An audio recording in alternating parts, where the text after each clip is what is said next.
Fala imparável, Lucas Neto aqui, eu tô no stand de tiro monólitos aqui, parceiro do Objetivo Concurso, eu tô com o Mário de novo e a gente agora tá na arena, estamos nas trincheiras, como o Mário sempre fala.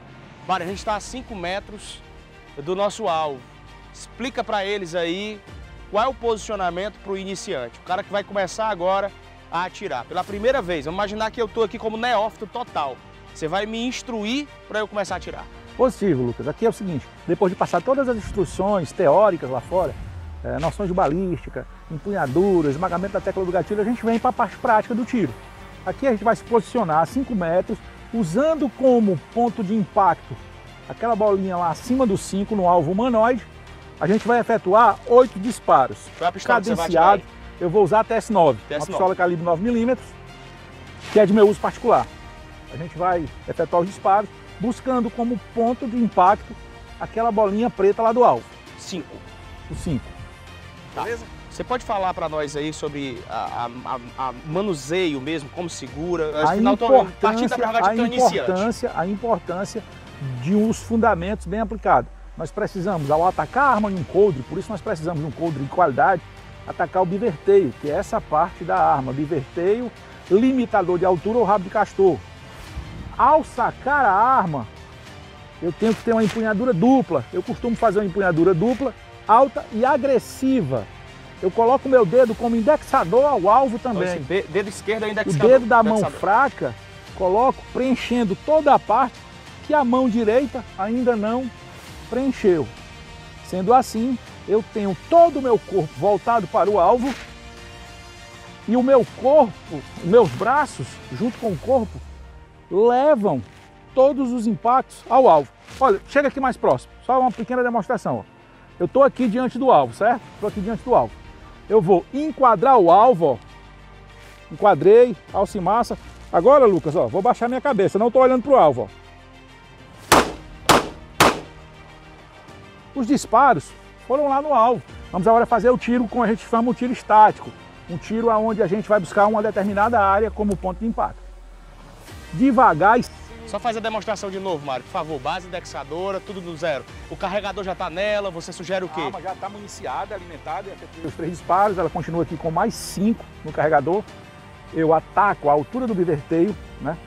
Para que eu tenha uma empunhadura alta e ao sacar, ó, a minha mão reativa vem ao peito para recepcionar a arma com a empunhadura dupla, indexando todo o meu corpo, braços, dedos, arma, ombro, rosto, quadril, ponta de pé ao alvo. Vou lá, faço alça em massa, com calma. Vou lá, faço alça em massa, com calma. Vou lá. Essa questão da ponta do dedo, a gente já fez instrução aqui, você falou sobre a necessidade de ir mastigando. Como é que você fala? Esmagando, sempre esmagando. Esse eu não coloco dedo demais. Quando eu coloco o dedo demais, o que é que acontece? Ó, ó a arma. Ó. Trava. Ela vem para esse lado. Certo. Quando eu coloco o dedo de menos, ó, ela vem para esse. Se eu coloco só a pontinha do dedo, a arma desce. Então eu tenho que colocar quase que na junção de uma falange para com outra. Coloco e a arma vai ficar reta para o meu disparo. Perfeito. Beleza? Perfeito. Vamos tentar fazer um aí? Sim. Vamos ver se eu consigo fazer um aí? Vamos lá? Vamos lá. Vamos tentar ver aqui se a gente consegue um agora. Show? Depois das instruções. 8 munições. 8 munições. Ela vai pegar a arma aberta, né? Vai pegar a arma fechada, vai introduzir carregador. Bom, porque ela já está pronta para qualquer disparo. A trava dela é essa que eu não uso nunca, né? Isso aqui pode lhe matar no confronto armado, eu vou explicar o porquê. Ataca o inverteu lá em cima, ataca a empunhadura alta. Empunhadura alta. Calma, abre. Fala aí, minha galera, beleza? Tudo bem com vocês? Professor Lorival Kerlon aqui para a gente dar início a mais uma aula para a Polícia Penal do Ceará, tá certo? Nós vamos agora para a nossa PPCE do zero à aprovação. Esse é o nosso evento que eu vou trazer para vocês hoje aqui, tá certo? O que é que nós vamos falar? Nós vamos falar dos assuntos que caíram no último edital e vamos resolver questões e eu acredito que poderá aparecer aí na sua prova. E eu estou trazendo questões que são atualizadas, que vêm caindo agora nos anos de 2022 e 2023, e que poderão, ou seja, é possível que apareça aí no próximo edital, porque são novas tecnologias, novas ferramentas que vêm aparecendo. Um exemplo que a gente tem disso é o Windows 11. O Windows 11 é sim uma novidade que vem aparecendo mais em concursos em 2022 e 2023. Apesar de eu acreditar que o Windows 10 ainda vai ser aquele sistema operacional que vai aparecer na sua prova, quem sabe pode aparecer o Windows 11, por que não? Já que são questões que vêm recentemente aparecendo nas provas. Nós vamos também ver algumas coisas sobre, por exemplo, manipulação de arquivos, diretórios e tudo mais. Isso é algo que está bem constante nas provas de concurso e eu vou trazer para vocês. Um assunto também que é sempre constante nas provas é a parte de segurança da informação. Segurança da informação, galera, é algo que é certo. Eu tenho quase que certeza absoluta que uma questão dessa vai cair. E eu aposto muito na parte de ataques na internet, como também os tipos de malwares. Bom, esses são alguns dos tópicos que nós vamos trabalhar no encontro de hoje. Eu espero que você fique comigo. Já pega seu caderno, caneta e anota, porque hoje tem muito bizu bacana para você. Inclusive, tem uns mapas mentais aqui que somente vai ficar para quem está assistindo a aula. Eu não vou colocar no material. Orival, por quê? Que é para você que está na aula ter esse privilégio de parar e anotar esses detalhes. Beleza? Então, hoje é questão, informação para que você escreva muito no seu caderno, faça seu mapa mental. Te ajudo bastante nisso e escreva menos no chat. Hoje o negócio é escrever totalmente no caderno as anotações, tá bom? Vem comigo então e vamos junto nesse nosso material, nessa jornada que nós vamos iniciar aqui da PPCE do zero à aprovação. Essa é a nossa primeira parte aqui do zero à aprovação e eu vou te ajudar a gabaritar a informática nos concursos, tá certo? Você duvida, meu irmão? Não duvide não, porque na PCCE foi assim. Ajudei muitos alunos e concurseiros a fechar a prova, se não eles fizeram ali entre 9 e 8 ou no mínimo ali 7 questões. Isso porque nós temos uma metodologia voltada para te ajudar na informática. O formato que nós usamos aqui é um formato que vai com certeza te ajudar bastante na informática para concurso. Você aprende até não querendo, você aprende, beleza? É isso mesmo. Bora para cima então, põe na tela o nosso material e vamos ver o que é que está falando aqui nas nossas questões. Obviamente você já tem o meu material, e aí você viu no meu material que eu já trago um pouco de uma introdução, certo? Do que é que a gente vai ver na nossa aula de hoje, tá certo? Bom, indo aqui mais para frente, nós vamos ter o nosso último edital de agente penitenciário, né? Antigamente chamava AGPEM. E foi no ano ali, pessoal, por volta de 2017. E a banca foi a OCP, que para muitos foi horrível, né? Por quê? Porque ela tinha ali uma ideia de que de 6 questões você tinha que acertar no mínimo 3. Para algumas pessoas isso é horrível, para outros isso é excelente. Por quê? Porque tem aquela pessoa que só sabe direito. Ele não estuda informática, não estuda português, não estuda as disciplinas básicas, mas direito o cara é foda. Então, assim, para aquelas pessoas que estudam só direito, eu sinto muito, só lamento. Porque a novidade, a ideia dos concursos atualmente é ter sempre um mínimo, para justamente eliminar mais candidatos possíveis. Eu conheço muita gente que ficou reprovada na última prova porque não fez um mínimo de 3 questões. E galera, vamos ser honestos, foi porque não estudaram mesmo, certo? Porque tinha como acertar só as 3 questões com as aulas mais básicas possíveis. Então, assim, se você não estudar, se você deixar de lado, realmente você não vai passar. Ah, mas eu odeio informática. Cara, começa a amar só para passar. Depois, se você quiser odiar, fique à vontade. Mas para passar, você tem que saber um pouco de informática, e é isso que nós estamos fazendo aqui no Objetivo. Nós estamos te dando essa base que é necessária para que você garanta a aprovação. Se você quiser odiar depois, fique bem à vontade. Se você não quiser nunca mais ver na vida, fique bem à vontade. Mas, se ela vem, é necessário você estudar. Óbvio que você vai dar mais atenção para aquelas que você tem mais dificuldades. Isso o Lucas Neto já fala isso constantemente aqui nas nossas aulas. Se você não assistiu ainda, assiste aí o Dia da Independência, por exemplo, É um evento que tem aqui no Objetivo, dia 7 de setembro que aconteceu.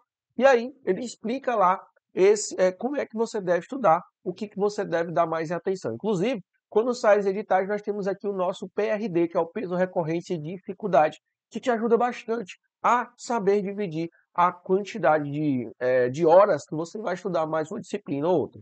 Sempre aquela que você odeia mais é aquela que você vai estudar mais, infelizmente. Então, aquela que você sabe mais é aquela que menos você vai estudar. Muita gente, Ave Maria, entende tudo de direito, mas quando chega na informática, a informática é meu fraco. É fraco porque não estuda. Se você estudar, você vai conseguir aprender de fato, tá? E eu faço esse convite para você. Entre e venha de alma, corpo e coração, tudo junto, para a gente entender essa informática. Mas claro, tudo com estratégia, tudo com planejamento e tendo um objetivo para que você chegue aí na sua aprovação. Essa é a nossa ideia aqui. Ninguém está aqui ensinando à toa, na doida, né? A gente está ensinando a você procurar um caminho que seja com objetivo. Fechou? Então, bora lá. Vamos ter cabeça, ter noção e planejamento para que a gente consiga chegar lá. Vamos lá. No último edital, ele me cobrou justamente todos esses assuntos aí, ó, conceitos básicos, conhecimento de utilização dos principais softwares, aí ele me traz compactadores, identificação e manipulação de arquivos, backup de arquivos, periféricos de computadores, ambientes operacionais, ele me cobrou o Windows 7 e o Windows 8.1, que eu acho muito difícil vir no edital atual, utilização de editores de texto, Word e LibreOffice Writer. Aqui entra um negócio bem bacana, porque quando ele fala do Word e do Writer, na prova passada vem o Writer. Se você pegar a PCCE, vem o Writer. Eu acredito bastante você dar um foco maior no Writer, no Calc e no Impress do que no próprio Word, Excel e PowerPoint, certo? Até porque, pessoal, para cá para o Ceará, utiliza muito nas unidades, né? Prisionais, nas unidades também policiais, utiliza muito os pacotes do LibreOffice, certo? Utiliza muito o sistema operacional Linux e não o Windows. Então, por utilizar muito isso, às vezes as bancas eles preferem colocar questões desse tipo. Então, eles meio que entendem que precisa mais dessa parte. Ok. Na outra parte aqui do nosso edital, nós vamos ter também editores de planilha, Excel e Calc, obviamente tudo mais Calc, a utilização do PowerPoint, pronto, aí ele tirou o Impress, deixou só PowerPoint, ou seja, se ele fosse cobrar, ele cobraria a apresentação de slide do PowerPoint.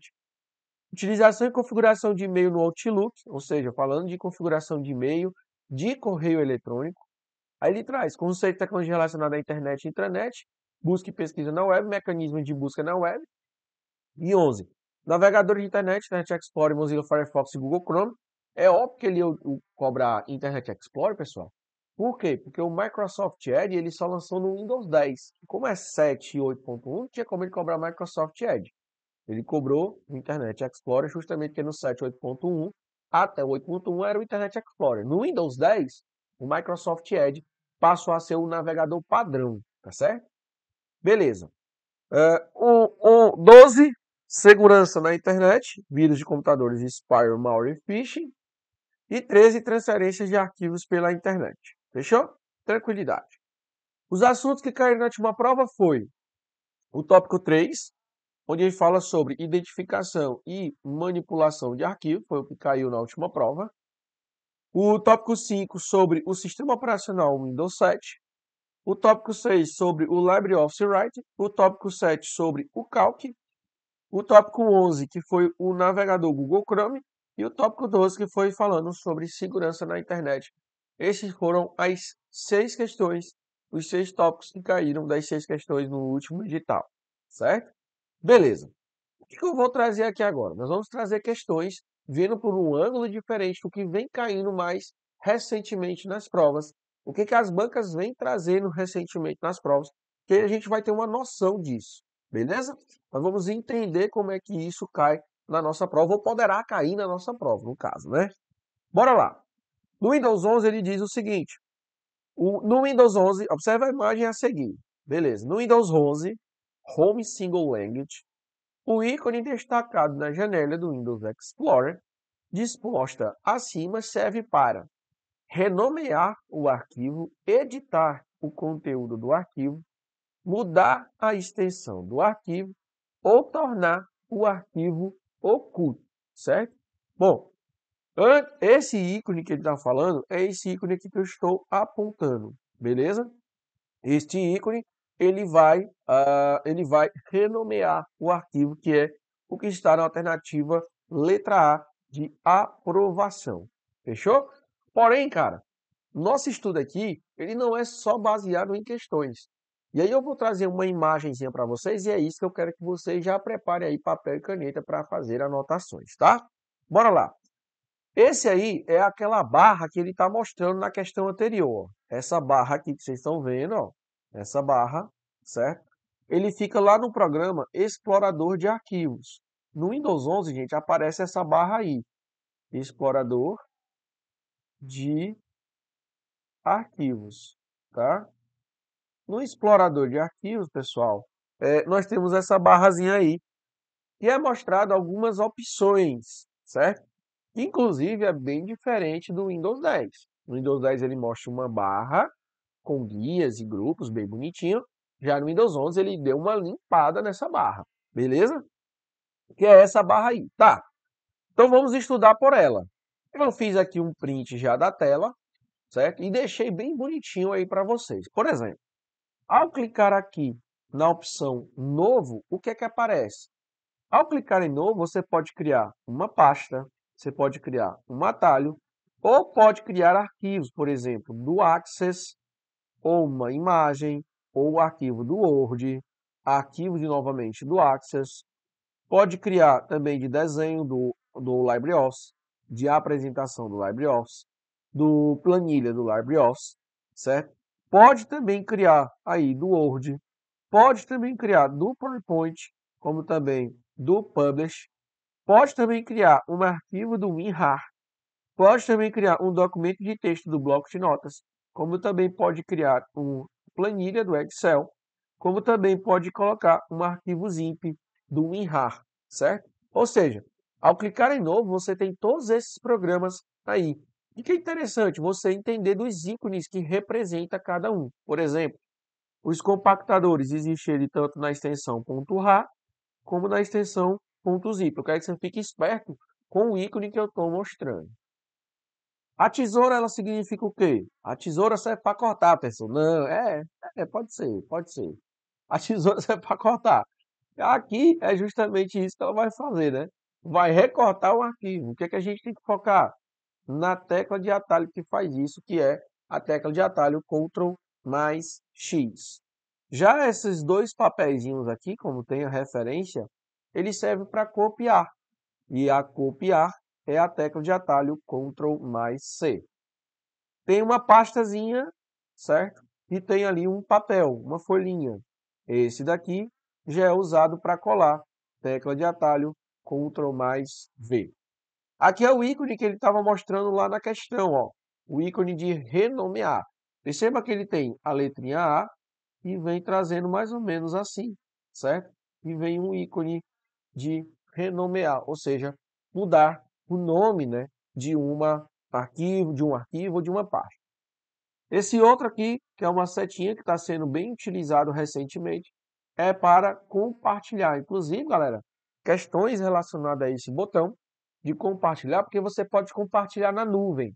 E o OneDrive, ele já é adicionado ao explorador de arquivos. Então, por exemplo, se você tem aí uma conta Hotmail, Outlook, e você cadastra no sua conta, quando você cria o Windows 11 e vai lá colocar a sua conta, automaticamente ele cria na nuvem do OneDrive e ele já coloca lá.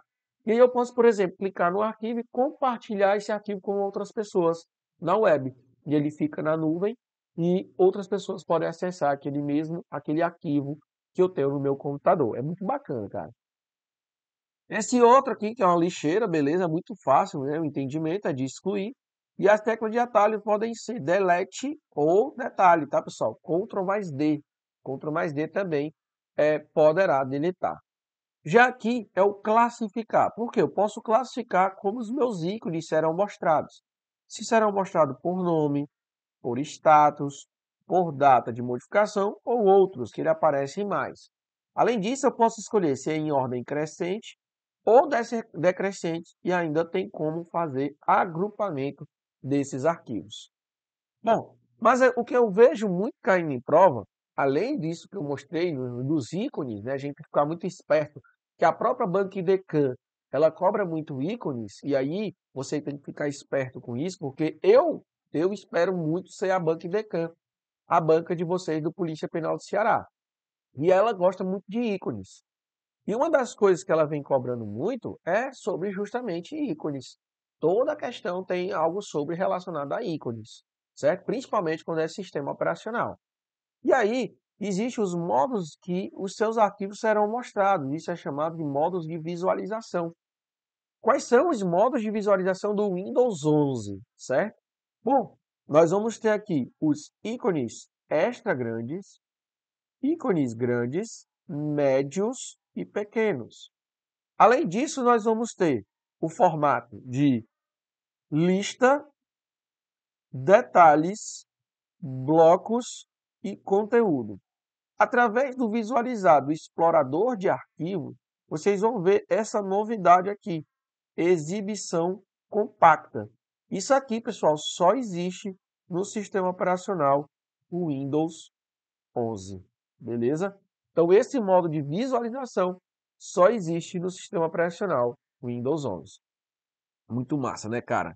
Muito bacana estudar nessa forma que você consegue entender mais, anotar mais, consegue fazer até seus mapas mentais para você lembrar e fazer revisões. Quando você clica nesse botãozinho aqui, ele vai mostrar mais opções. Por exemplo, olha para o ícone, desfazer, tecla de atalho Ctrl Z. Você pode compactar arquivo zip, pode copiar o caminho é onde está aquele arquivo. Pode selecionar tudo, e aí eu quero que você preste minha atenção, porque para selecionar tudo no explorador de arquivos é Ctrl A. Pode limpar a seleção, inverter a seleção, abrir as propriedades do arquivo, que é a tecla de atalho Alt mais Enter, e abrir as opções que tem do nosso explorador de arquivo. Eu até vi aqui, ele diz assim, ó, tornar o arquivo oculto. Para que a gente possa tornar um arquivo oculto, eu tenho que abrir o quê? As propriedades desse arquivo ou pasta, certo? Que é a tecla de atalho Alt mais Enter. Muito massa, cara, essa questão. Muito massa. Dá para a gente anotar muita coisa. Dá ou não dá? Hã? Fala se não é massa assim. É muito massa, velho. Vamos para a nossa próxima questão, que fala sobre identificação de arquivos, manipulação de arquivos, que é você entender as extensões que são existentes que mais caem nas provas de concurso. Bora lá. Muitos profissionais, ao montar as suas aulas, utilizam imagens da internet. Ao salvar imagens para reutilizar, devem ser gravadas entre as opções. Assinale a alternativa que indica corretamente os formatos de imagem que devem ser utilizados ao salvar imagens na internet. São vários, claro, mas uma dessas opções aí são imagens. Por exemplo, na letra A, GIF é uma, BMP é outra, certo? CAB não é. Na letra B, GIF é imagem. Na letra C, JFG, não. GIF, novamente. WAP também não. Na letra D, JPG, ok. GIF, ok. PNG, ok. Nosso gabarito. A alternativa, letra D de Deus. JPEG pode ser, GIF pode ser, mas CAB não. Ou seja, nosso gabarito aqui da questão é letra D de Deus. São somente imagens. Tá, Lorival? Mas e aí, como que eu estudo extensões de arquivos? Cara, é muito decorativo. Então, quanto mais você souber, melhor. Quanto menos souber, pior para você. O que é que eu fiz para te ajudar? Eu trouxe aqui as principais extensões, um mapa mental das principais extensões de arquivo de cada um, certo? E aí, o que é que você vai ter que fazer? Vai parar aí o vídeo e vai fazer um mapa mentalzinho aí para vocês também e anotar as principais extensões de arquivos. Pelo menos essas, vocês têm que estar aí na ponta da língua, ou quer dizer, na ponta do dedo, ou quer dizer, na ponta da caneta, né? Tem que estar aí, beleza? Então, essas são as principais extensões de arquivos, beleza? Vamos começar com as de imagem. As de imagem nós vamos ter JPEG, BMP, TIFF, PNG, ICO e WebP. Essa WebP, ela é recentemente aí do Google, certo? Ela é bem recente, WebP. Ela é uma extensão de imagem recente do próprio Google, que ela diminui o tamanho do arquivo sem perder a qualidade. Ela é utilizada justamente para utilizar na internet. Arquivos não editáveis facilmente. Nós estamos falando de não editáveis facilmente, é o PDF, que é muito conhecido, e o XPS, que é da Microsoft. Muita gente não conhece esses aí. Páginas da internet. Bom, extensões de página da internet pode ser HTML, HTM, XML, PHP e ASP, ou ASP, né? Compactadores. As mais importantes. Nós temos o RAR e o ZIP. São as extensões mais importantes aí de compactadores. Agora, vindo para o áudio. Nós temos MP3, WMA, MIDI, FLA, de Flash Áudio, Wave e AAC. Essas são as principais extensões de arquivos, tá certo? Galera, eu estou vendo ali que tem WMA, certo? É WMA, que é Windows Media Audio, ok? Só uma correçãozinha aí. Já que na extensão nós temos de vídeo MP4, WMV, AVI, RMVB, MKV, MOV e FLV, que é de Flash Video. As executáveis que poucas pessoas sabem, a galera sabe a maioria, a primeira, que é .exe. Mas, por exemplo, SCR, BAT, .com e MSI são outras extensões que aparecem sim nas provas de concurso, tá, cara? Então, muito massa essas nossas questões. Se você está curtindo aqui a nossa aula, deixe o seu like, comente e compartilhe com outras pessoas a nossa transmissão para mais e mais, tá? Hoje eu não estou focado no chat aqui, estou focado somente na transmissão, então peço perdão aí de não estar falando nome, sempre a gente fala bastante aqui, mas tem aulas e aulas. Tem aulas que a gente gosta de falar, né, vai ali no chat e tudo mais, tem aula que a gente está focado em trazer mais o conteúdo para vocês, certo? Sem ficar dando aqueles alô. Tem gente que gosta, tem gente que não gosta, enfim. Eu gosto muito de conversar, mas aí hoje a gente tem uma metodologia diferente. Fechou? Então bora lá. Continuando então, questão de número 3. Como é denominado a solução computacional para executar e testar arquivos não confiáveis? Olha aí, ó. Eu quero testar arquivos não confiáveis em um ambiente seguro e isolado antes que possam afetar os demais sistemas da organização. Bom, o que é que acontece? A própria Microsoft no Windows 10 já fez isso, no Windows 11 continuou. Ela lançou algo que nós chamamos de Sandbox. Sandbox é a nossa caixa de areia, certo? Por quê? E é que o gato enterra... Onde é que o gato enterra a bosta? Na caixa. Pelo menos era para fazer isso, né? Tem uns gatos aí em qualquer lugar, né? Enfim, onde é que eles enterram lá? Se deu ruim, irmão, enterra lá na caixa de areia. A Sandbox é algo que a Microsoft criou para que você enterre e faça qualquer merda lá dentro. E aí, se der BO, ou seja, se um programa for um vírus, ou se esse programa, ou se esse arquivo for um vírus, vai ficar só lá. Quando você fechar o Sandbox, ele automaticamente fecha tudo e volta tudo do zero. Essa é uma ferramenta que a Microsoft achou para que você possa baixar arquivos e instalar programas sem nenhum problema, testar esse programa para ver se está acontecendo ou se vai acontecer alguma coisa. Beleza? Então, Sandbox é o nome que é criado dentro dessa ferramenta, dentro do Microsoft Office, desde o Windows 10, também tem no Windows 11, para que seja um ambiente seguro e isolado dentro do sistema operacional. Então, ele não vai ter acesso aos seus arquivos, ele não vai ter acesso ao seu sistema operacional em si. É como se ele criasse uma máquina virtual para que você testasse e fizesse qualquer merda lá dentro. A base é essa. Sandbox. Faz qualquer merda lá dentro, se der BO, é só fechar e tá tudo certo. E aí você consegue testar, verificar se é um vírus ou não, e testar um programa ou não. Será que esse programa aqui que eu estou baixando ele é seguro? Será que tem vírus? Será que não tem vírus? Será que ele vai atingir a minha conexão? O Sandbox é para isso. Bom, a alternativa correta é letra B de bênçãos. Lembrando que o Sandbox ele é uma funcionalidade do Windows que, por padrão, ela vem desativada. Então você tem que ir na opção de ativar ou desativar funcionalidades do Windows.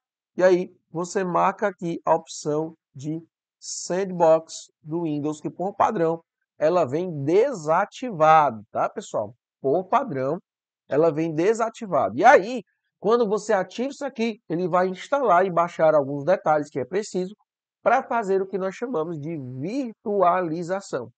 Ele vai virtualizar uma máquina dentro da sua própria máquina. Ele vai fazer o seguinte, virtualizar é como se ele criasse um computador dentro do teu computador. Ele vai usar recursos da tua máquina para criar um computador dentro do teu computador, como se fosse algo bem isolado, algo bem à parte. Fechou? Então isso é chamado de quê? Isso é chamado de sandbox. E sandbox, pessoal, ele é justamente aí da nossa área restrita do Windows no sistema da Microsoft. O sandbox, ele fica na nossa área restrita da sandbox. E aí eu falo até melhor, explico até melhor o que é essa área restrita do Windows, que é como uma máquina virtual. Ele cria um ambiente isolado, que é justamente o que estava falando a nossa questão, tá? Bacana, pessoal? Estão curtindo? Cara, eu falei para vocês, aqui, ó, nós estamos entregando tudo, tá certo? Entregando tudo para que você garanta a sua aprovação, beleza? Bora para cima. Vamos lá. Quarta questão. Devido a convenções de nomenclatura, alguns caracteres reservados não podem ser usados em nomes de arquivos e diretórios. Nesse contexto, considere um usuário do sistema operacional Windows 10 que precisa dividir o arquivo relatório.docx em dois arquivos. Para atender às convenções de nomenclatura de arquivos e diretórios, dois nomes que não podem ser atribuídos a esses dois arquivos criados pelo usuário são os seguintes. Letra A. Relatório underline, né, parte 1.docx e relatório underline parte 2.docx. Relatório traço parte 1.x e relatório traço parte 2.docx. Relatório 2 pontos. Bom, aí está a nossa alternativa. Ele quer aqui não, preste bem atenção na pergunta, tá? Aqui não podem ser atribuídos. E o que está na letra C de Cristo é justamente os 2 pontos, certo? Os 2 pontos é o que está na letra C de Cristo. Bom, pessoal, letra C de Cristo fala justamente os 2 pontos aí que não faz parte, aliás, que não podem ser utilizados, caracteres que não podem ser utilizados em nome de arquivos e pastas. Bom, quando você digita algum desses caracteres, aparece esse errinho que vocês estão vendo aí. Ele diz assim, ó, nome de arquivo inválido. Aí aparece essa exclamação e diz, olha, os nomes de arquivos não podem conter quaisquer dos seguintes caracteres. Ele coloca as barras, os 2 pontos, o asterisco, o interrogação, as aspas, as setas, né, menor que, maior que, e a barra reta. Tá, Dorival, como que eu vou lembrar disso no dia da minha prova? Tem um desenhozinho que eu sempre faço para a galera, para lembrar, que é aqui esse nosso cabelinho, né, como se fosse cabelinho as barras, os 2 pontos, o asterisco, a interrogação, certo? As setas e aspas dupla. Esses são os caracteres que eles são reservados pelo sistema operacional. Além disso, também você pode lembrar do mnemônico chamado de baseado, certo? Mnemônico baseado são aqueles caracteres que são proibidos, beleza? São eles barras, aspas, setas, interrogação,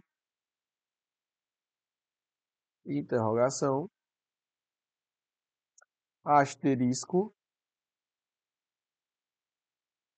e os 2 pontos, beleza? E os 2 pontos. Fechou? Então, barras, aspas, setas, interrogação, asterisco e os 2 pontos.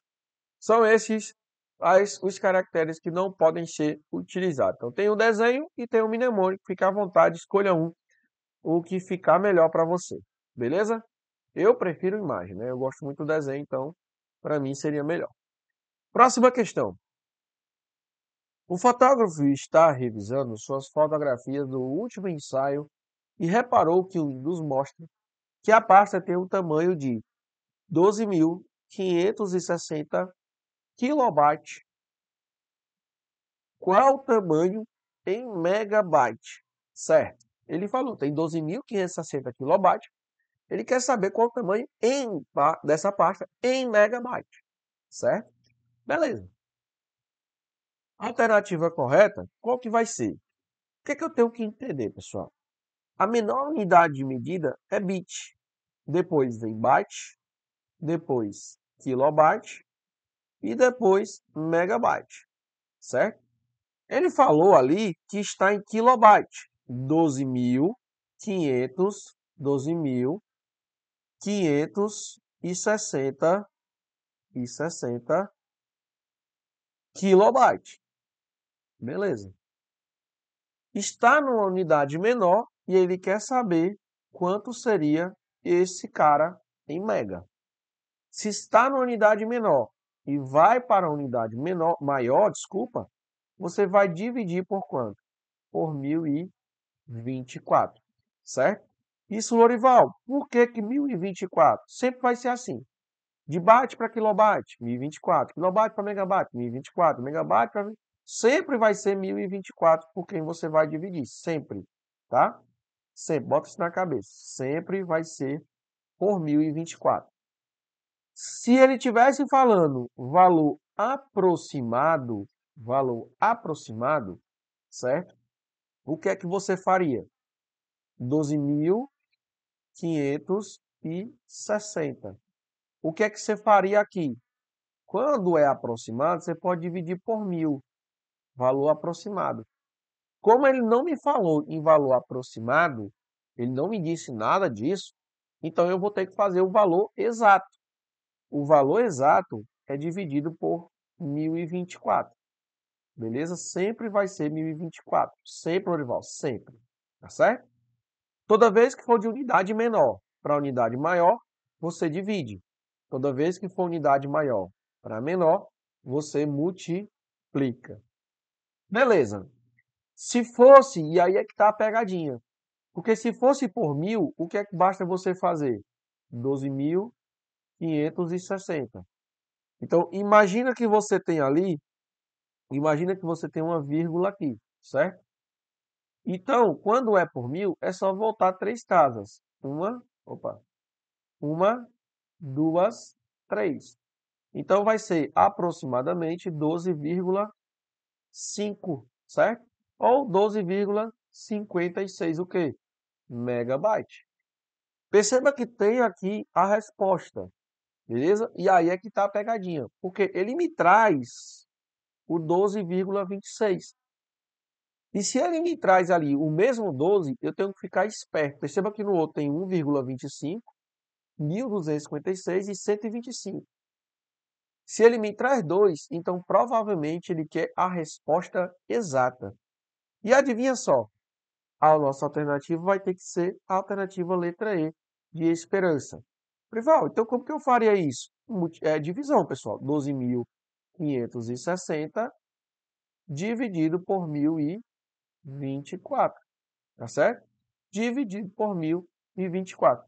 Você já sabe que vai dar 12 aproximadamente ali. Ou então você pode pegar os dois primeiros aqui. Vai dar uma vez.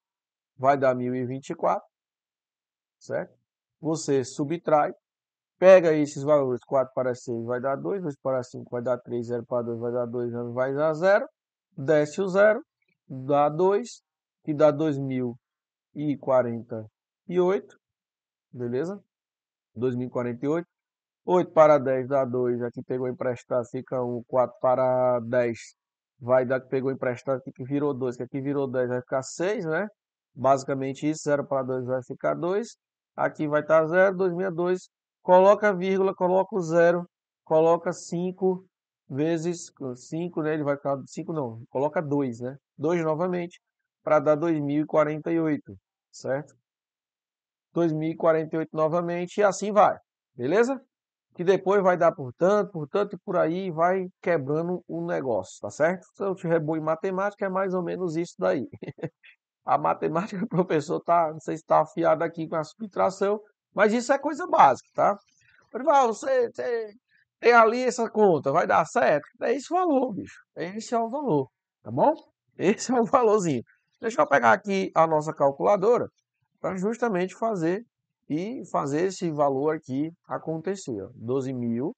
12.560 dividido por 1024, certo? Então vai dar 12,265625, ou seja, aí ser um negócio muito doido para dar certo aí, mas dá. Para a tua prova é 12,2, você já matava aqui, ó. 12,2 você já quebrava, já dá para entender. Então você tem que dividir por 1024. Então aqui eu até trago esse gráficozinho que eu mostro de unidade menor. Olha o que ele fala lá, ó. De unidade menor para unidade maior, você vai dividindo, e de unidade maior para unidade menor, você vai multiplicando, certo? Então, ó, perceba, descendo, multiplica, unidade maior para menor, e subindo você divide, porque é de unidade menor para unidade maior, certo? Fechou então? Tranquilidade demais, meu patrão. Tá tudo sussa, tá tudo sossegado na nada. Bora lá!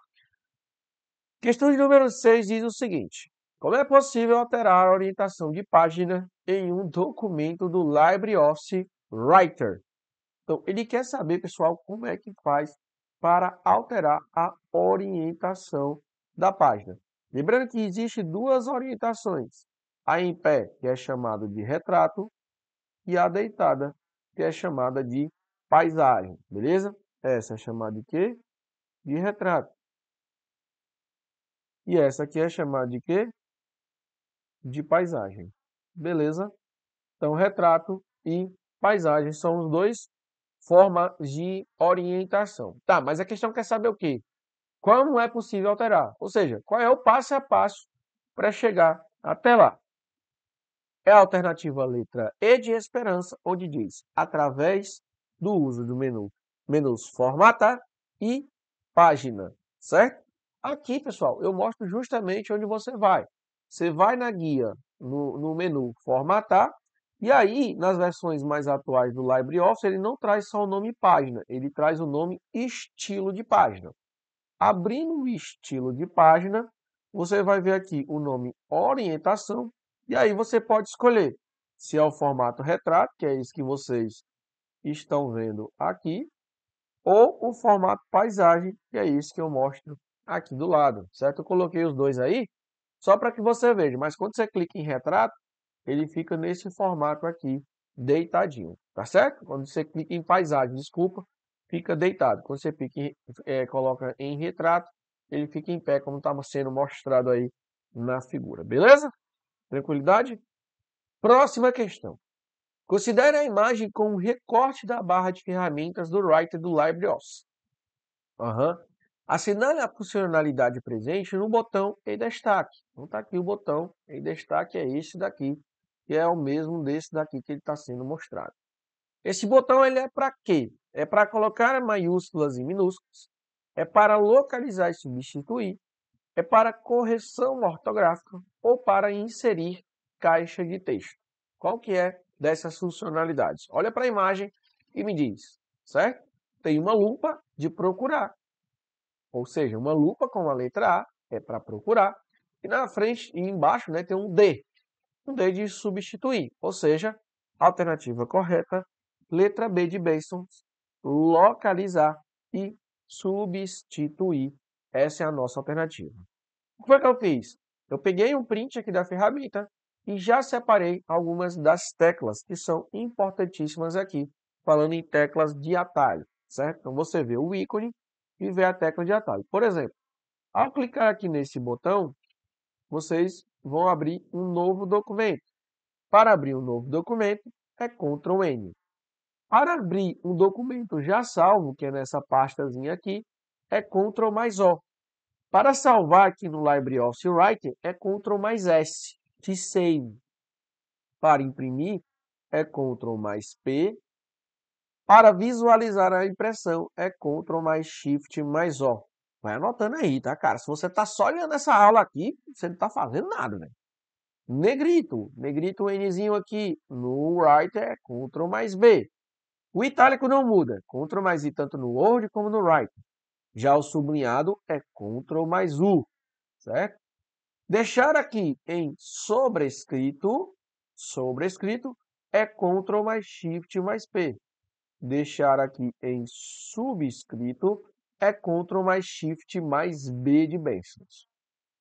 Aqui, localizar e substituir, Ctrl mais H, ortografia e gramática, F7, e marcas de formatação, Ctrl mais F10, certo? Marca de formatação é justamente esse cara aqui que parece um chapéuzinho, como dizia minha tia. Beleza? Então, esse aí é as nossas teclas de atalho que você deve anotar. E claro, fica de olho também nos ícones que os representam. Oitava questão. Considere uma planilha aberta no LibreOffice Calc, versão 7, em que as células D1 a D6 estão populadas com os seguintes dados. Achei bonita essa parte. Nesta ordem, ó, D1 a D6 tem 4, 2, 3, 5, 24.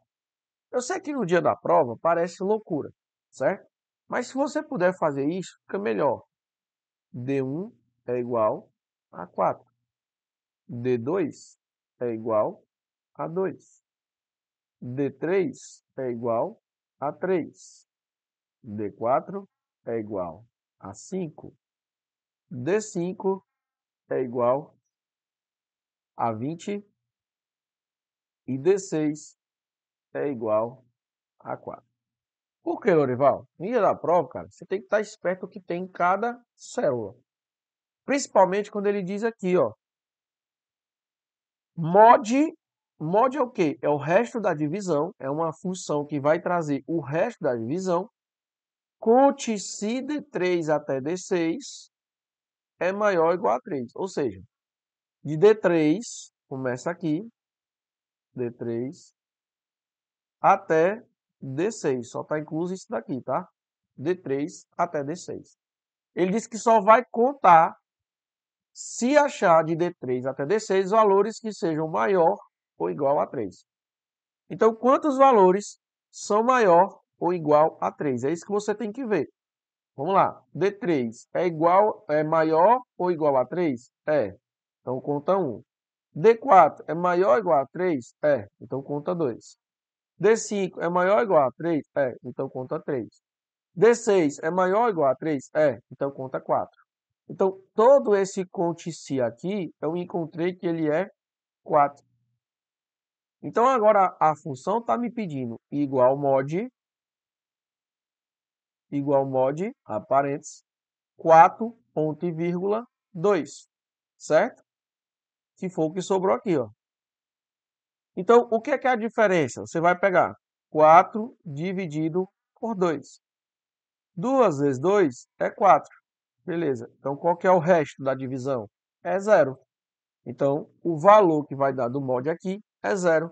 Por isso que a nossa alternativa é a alternativa letra A, de aprovação, certo? Então, o mod de tudo isso daí vai dar 0.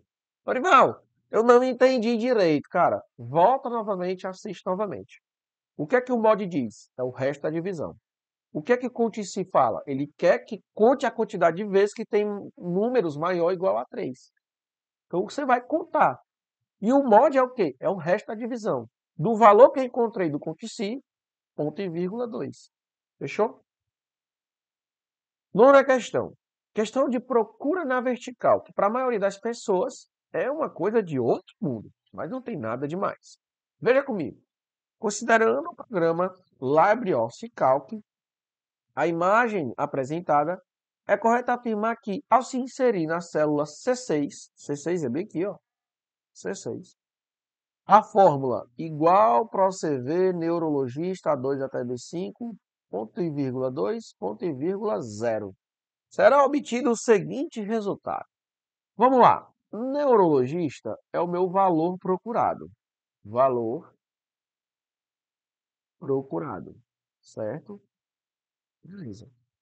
A2 até B5, isso aí é chamado de matriz tabela. A2 até B5 é minha matriz tabela. O que é matriz tabela? Toda a tabela. 2, esse daqui é a coluna que eu quero que retorne, certo? Coluna que retorna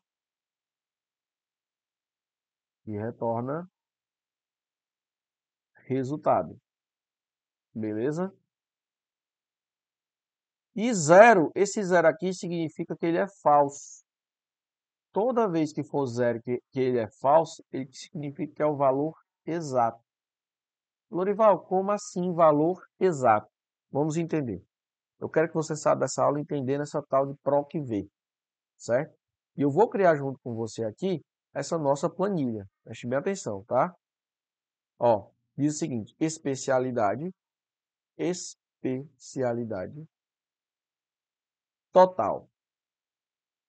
Beleza. Aí tem anestesista. Aí tem dermatologista. Aí tem neurologista. E tem ortopedista. Aí total tem 21, 15, 9 e 36. Preste bem atenção. Se eu usar aqui a PROCV, ele falou que usou em C6, igual PROCV, abre parênteses. Aí ele me diz o quê? Procurar a palavra neurologista. Abre aspas, fecha aspas, porque eu estou procurando uma palavra. Certo? No cálculo, no Excel, pessoal, qualquer palavra que não é função tem que estar dentro de aspas. Beleza. Aí depois vem toda a minha matriz tabela. Matriz tabela é o quê? É de A2 até B5, ou seja, toda a minha tabela fora os títulos. Ponto e vírgula. Se eu falo coluna 2, significa que eu quero que retorne a coluna 1 ou a 2? Eu quero que retorne o que está na coluna 2. E se eu coloco 0, é porque eu quero que retorne o valor exato. Ou ele acha a palavra neurologista, ou não me retorna nada. Certo? Então preste bem atenção o que é que acontece aqui. Onde é que está neurologista? Está aqui, na célula A4. A4, ou seja, na linha 4. Qual que eu quero que retorne? O que está na coluna 2. Quem está na coluna 2? O número 9, que está do lado do neurologista. Pronto, é isso que ele quer. Correto? A alternativa que vai retornar é 9. Se não tivesse a palavra neurologista, se eu tivesse só neurologista, o que ele diz? Não disponível. Por quê? Porque ele não vai retornar, ou ele retorna a palavra correta, ou não retorna nada. Se eu botar novamente aqui o tá, ele retorna, e aí retorna quem está na coluna 2. A coluna 2 é o número 9. Por isso a alternativa correta na nossa questão é letra D, de Deus. Muito bacana, né, cara, essa questão? Eu sei que se você está vendo isso aqui pela primeira vez, você deve estar pensando assim, minha nossa senhora. Mas, meu irmão, depois você vê umas 2, 3 vezes isso aqui, você... Ah, só isso? É só essa besteira? Aqui no Objetivo eu tenho várias aulas, inclusive, falando da PROC-V. A gente fala bem profundamente, com calma, tranquilidade, inclusive, dentro do nosso curso da PPCE, dentro do nosso curso aí do Objetivo Play, certo? Então, a gente explica bem direitinho isso aqui. Você só não passa mesmo, se não quiser, não quer aprender informática, aí eu entendo. Mas se quiser, é só se cadastrar com a gente aqui. Vamos lá. 10ª questão e nossa última questão para a gente encerrar o nosso evento. Qual é o principal objetivo de um cracker? Cracker, pessoal, para quem não sabe, tá? É uma nomenclatura usada para quebradores de sistema. Então, o cracker é diferente do hacker. Geralmente a gente, obviamente, ficou muito comum falar que tem um hacker. Ah, me invadiu um hacker. Mas um hacker, ele é um espião e ele é alguém profissional. Ele utiliza aquela profissão para, por exemplo, testar programas do Facebook, do Google, do Instagram, dentre vários outros aí que são existentes. Inclusive, essas empresas gigantes mundiais, elas pagam absurdo, elas pagam dinheirão para quem conseguir hackear elas. Então virou uma profissão. O hacker, ele é uma profissão, certo? Que existe o hacker do bem e existe o hacker do mal. Existem aqueles espiões, né? Hackers, que o hacker de verdade, ele passa no seu computador, ele sai, você nem viu. Você nem sabe o que está acontecendo ali. Esse é o hacker de verdade. O cracker, ele sempre vai querer roubar, quebrar o sistema, pedir dinheiro, algo do tipo, certo? Por isso que ele fala um cracker. Mas beleza, bora lá. Qual o principal objetivo de um cracker?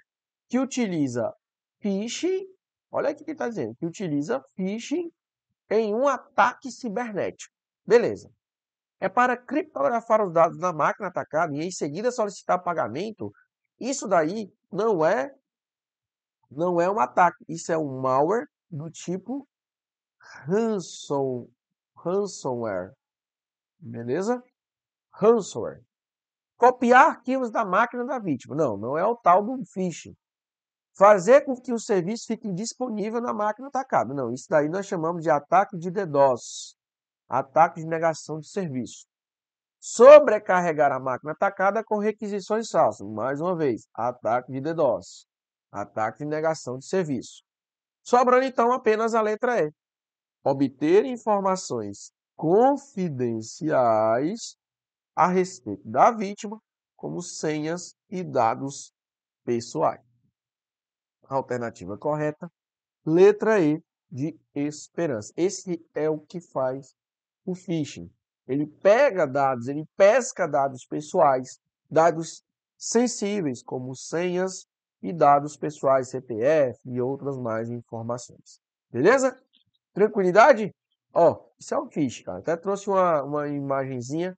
Explica. Phishing é o quê? É um tipo de fraude que visa pescar dados pessoais. Como funciona?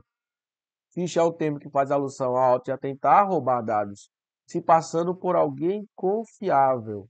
Isso ocorre através de app de mensagem, e-mail, páginas falsas, clones de site bancário e de site operadores de cartão.